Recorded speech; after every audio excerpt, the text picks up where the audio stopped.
রাজধানী উন্নয়ন কর্তৃপক্ষের প্লট বরাদ্দে দুর্নীতির অভিযোগে দুদকের করা মামলায় সাবেক প্রধানমন্ত্রী শেখ হাসিনা, বোন শেখ রেহানা, শেখ রেহানার মেয়ে ও সাবেক British MP tulip Rizwana Siddique, ছেলে রাদওয়ান মুজিব সিদ্দিক ও অপর মেয়ে আজমিনা সিদ্দিকের বিরুদ্ধে গ্রেফতারি পরোয়ানা জারি করেছেন আদালত।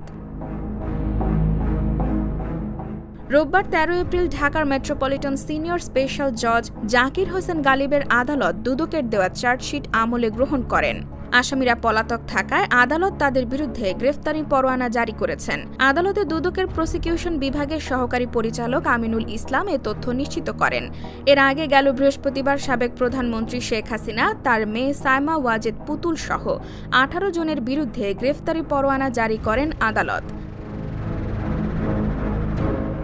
পরোয়ানা জারি হওয়ার পর আসামিরা হলেন জাতীয় গৃহায়ন ও গণপূর্ত মন্ত্রণালয়ের প্রশাসনিক কর্মকর্তা মোহাম্মদ সাইফুল ইসলাম সরকার, জ্যেষ্ঠ সহকারী সচিব পূরবী গোলদার, অতিরিক্ত সচিব কাজী ওয়াসিউদ্দিন, সচিব মোহাম্মদ শহীদুল্লাহ খন্দকার, রাজুকের সাবেক চেয়ারম্যানের PA মোহাম্মদ আনিসুর রহমান মিয়া, রাজুকের সাবেক সদস্য মোহাম্মদ খুরশিদ আলম, কবির আল আসাদ, তন্ময় দাস, মোহাম্মদ নাসির উদ্দিন, মেজর অবসরপ্রাপ্ত প্রকৌশলী শামসুদ্দিন আহমদ চৌধুরী, মোহাম্মদ নুরুল ইসলাম, পরিচালক শেখ শাহিনুল ইসলাম, উপপরিচালক মোহাম্মদ হাফিজুর রহমান, হাবিবুর রহমান, মোহাম্মদ সালাউদ্দিন এবং শরীফ আহমেদ শেষের 2 জন তদন্তে প্রাপ্ত আসামি।